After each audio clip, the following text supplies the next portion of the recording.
Selamat sore Ardo, apa poin penting dari isi arahan Presiden? Silakan. Ya, selamat sore Aditya dan juga pemirsa. Untuk memang benar tadi rangkaian penutupan juga dalam retret kepala daerah yang berlangsung pada hari ini di hari Jumat 28 Februari 2025 tadi memang ditutup dengan pengarahan khusus dari Presiden Prabowo yang kurang lebih jika kami dapat sampaikan kurang lebih selama 2 jam penuh Presiden Prabowo ini berbincang dan memberikan arahan pasca selama 8 hari terakhir dilakukannya pematerian juga pembekalan kepada para kepala daerah yang berjumlah 493 kepala daerah dan juga ada tambahan 477 wakil kepala daerah yang tadi juga mendengarkan materi maupun juga arahan dari Presiden Prabowo. Dan menjawab pertanyaan Anda Aditya terkait apa kemudian isi materinya, sebenarnya rangkaian tadi untuk pemberian pengarahan sendiri berlangsung secara tertutup, di mana Presiden Prabowo ini mengumpulkan seluruhnya yang lebih dari 1.000 orang tersebut ini dikumpulkan di Balai Sudirman, dan di sanalah kemudian Presiden memberikan informasi-informasi dan apa kemudian instruksi pentingnya kepada para kepala daerah. Namun dari beberapa keterangan baik dari para pemateri seperti para menteri ataupun kepala lembaga atau juga dari hasil perbincangan kami dengan para kepala daerah, baik beberapa yang kami kutip maupun beberapa yang tidak untuk kami kutip, mereka menjelaskan bahwa yang paling penting adalah satu mengenai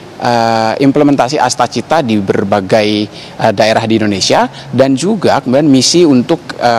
melakukan percepatan untuk prioritas program yang sudah disusun oleh Presiden Prabowo. Salah satunya adalah makan bergizi gratis ke daerah-daerah, karena memang untuk program makan bergizi gratis yang merupakan program andalan dari Presiden Prabowo sejak masa kampanye dahulu, memang program ini yang sering digaungkan dan perlu melibatkan koordinasi berbagai pihak, karena untuk penyalurannya ke 503 kabupaten kota dan juga 37 provinsi yang ada di Indonesia ini memerlukan waktu yang cukup panjang dan juga anggaran cukup besar. Artinya untuk mengolah anggaran besar dan juga proyek yang besar tersebut tentunya memerlukan koordinasi dan juga sinergitas dari setiap wilayah di Indonesia, baik dari timur maupun juga ke barat. Nah, yang menarik juga dari 8 hari rangkaian terakhir memang selalu diisi oleh para menteri dan juga kepala lembaga. Di antaranya ada 30 menteri dan juga 10 kepala lembaga yang kemudian mengisi rangkaian tersebut. Dan ada satu sesi di mana Presiden Republik Indonesia yang ke-6 Susilo Bambang Yudhoyono kemudian memaparkan bagaimana sistem pemerintahan bekerja atau how the government works, di mana kemudian hal tersebutlah yang menjadi cerminan bahwa dalam kepemimpinan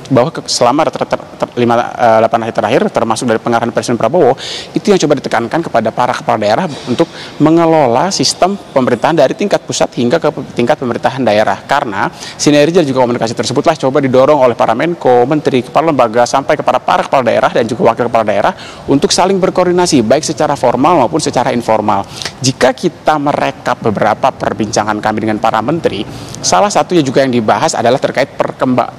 pengembangan infrastruktur ke wilayah, karena untuk soal infrastruktur ini tersebut memang memerlukan koordinasi juga baik dari tingkat provinsi, kabupaten, kota atau bahkan ke tingkat pusat, dan beberapa hal lain turut dibahas dalam retret kepala daerah, termasuk dari arahan ataupun instruksi Presiden Prabowo dalam penutupan rangkaian retret kepala daerah 2025.